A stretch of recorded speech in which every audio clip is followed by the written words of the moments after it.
Well, hi, everybody, and welcome to another edition of Adam's Music Box, where today I want to talk about one of my favorite bands of all time, simply one of the best ever. I'm talking, of course, about the Isley Brothers.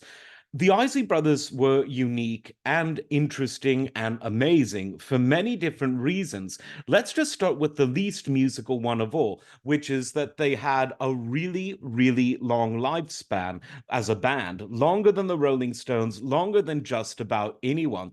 They formed in 1954, and the lead singer at that time was Vernon Isley, who sadly died in 1955. He would be replaced by the band's lead singer for the next 60, almost 60 years plus. I'm telling you, long, long longevity. And this was, of course, the great Ronald Isley, who I'm somewhat covering up, but you can see him not there, but you get the idea. We'll be seeing plenty more of him as we go along. That's the nature of the old green screen. But Ronald Isley became lead singer in 55, a position he still holds, and he was, of course, partnered with Rudolph and O'Kelly on backing vocals, all three of them being the original Isley brothers. And they had many early hits, notably Shout, a little bit softer now, a little bit, everyone knows it, and Twist and Shout, and they had a lot of chart success. Shout coming out in 1959, just a few years after they formed their group. And they continued to have hits in that R&B vein throughout the 60s. But by the late 60s and early 70s, the band went through their first major reinvention of several reinventions that they would have. And a lot of this was due to the fact that the band expanded its membership.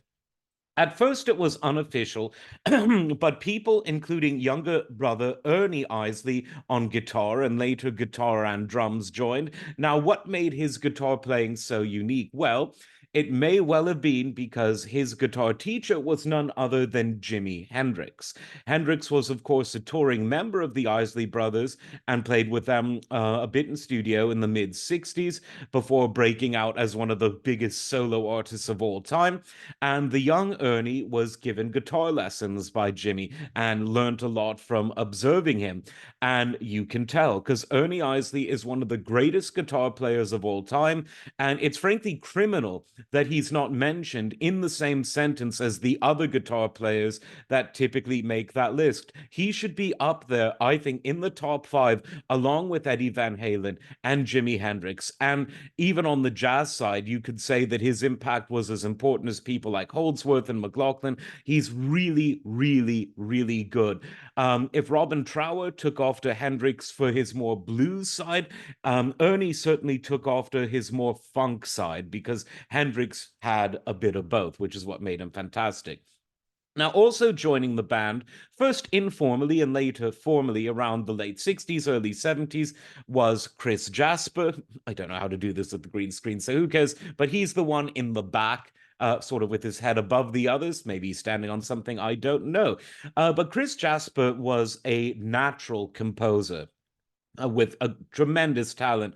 And because of these natural talents, he later studied classical composition at Juilliard, one of the most prestigious music schools in the world. And he brought to the band amazing arrangements, compositions, just the sounds that he would add to the band.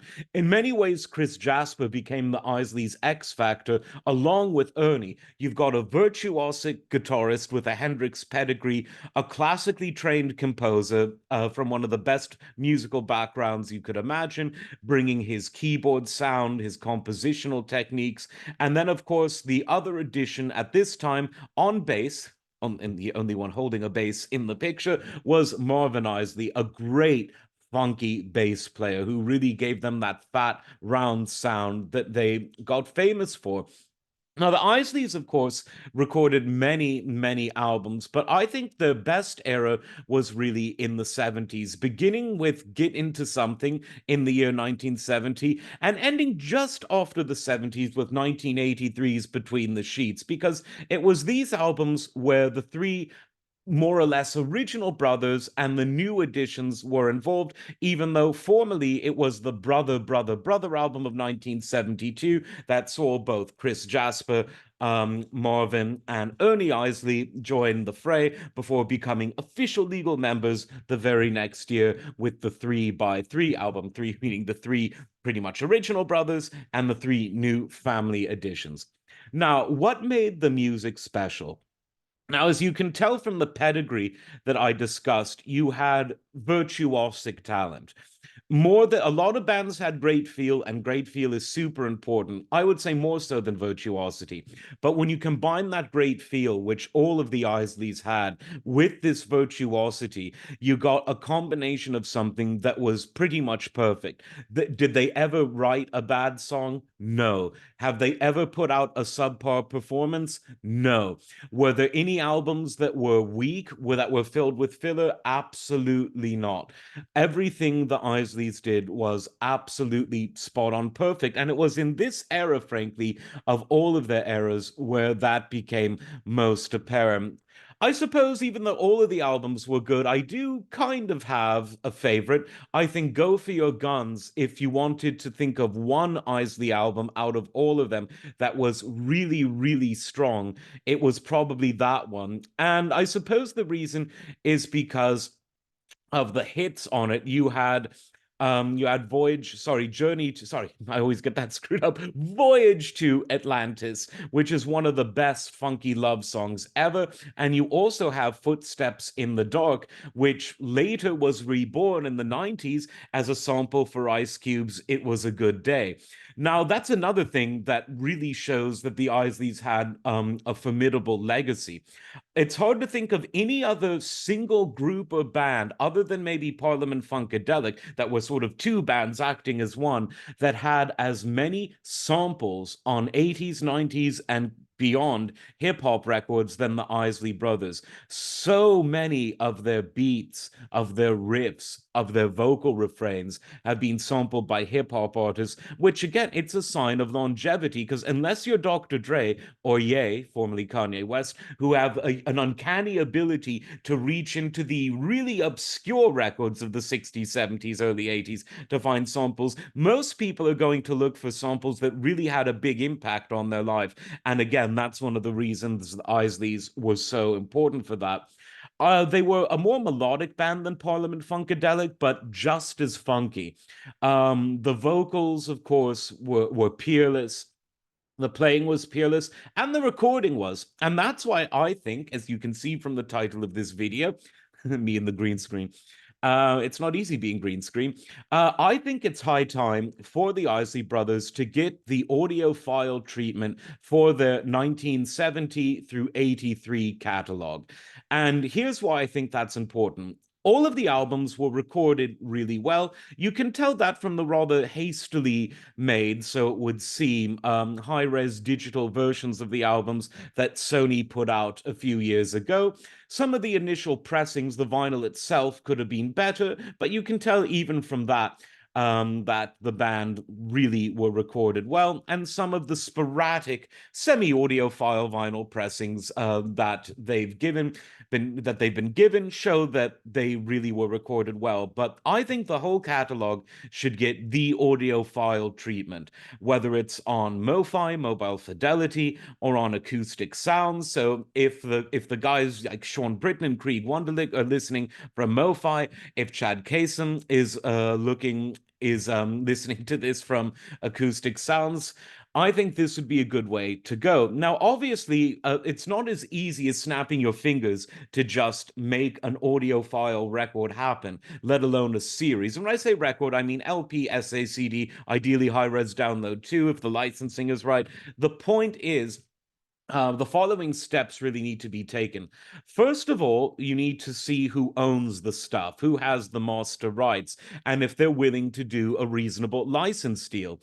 Some are, and some aren't. Now, why wouldn't you be? Well, maybe because you want to release it on your own label and don't want competition, even from a special boutique label that specializes in catering for high fidelity audio. I think it's a stupid thing, but it happens. Some might just be difficult to negotiate with, some might be assholes. There are other reasons too. If the quality of the original master tapes is seriously degraded and there aren't any sort of copies, any safety copies or other sources that are considered good enough, that could put a snag in things. If the master tapes have disappeared, which in some cases they have, although I don't think they have in the Isley's case, because as I said, Sony did a decent high res series of remasters a few years back. Again, I think a bit more attention to detail could have been put into that, which is why I'm calling for what I am. And then there's the question that's not always easy to predict, and that's audience demand. You can get the licenses, spend all the money to hire the great mastering engineers to do the job of making audiophile versions of these albums, but is there an audience? Will people buy it? And with the Isleys, I really hope that answer is yes, because they were, frankly, the soul and funk band of the 70s. Some might disagree, but no one could disagree that they're in the top five or even the top three. These guys were special. And like I said, Go For Your Guns is my favorite of all the albums, but all of them were good, and you should listen to all of them. The compositions are harmonically complex, tonally interesting, performed peerlessly. They're both they're both relaxing and tense. They're both danceable, yet have a groove that you don't need to be on a dance floor or inebriated to enjoy them. It is music for music's sake, but that can also fill the occasions with whatever they need. Not many bands can do both of those things at once. Like, subscribe, forward this to your friends in the audiophile world. I want to see this happen. Take care.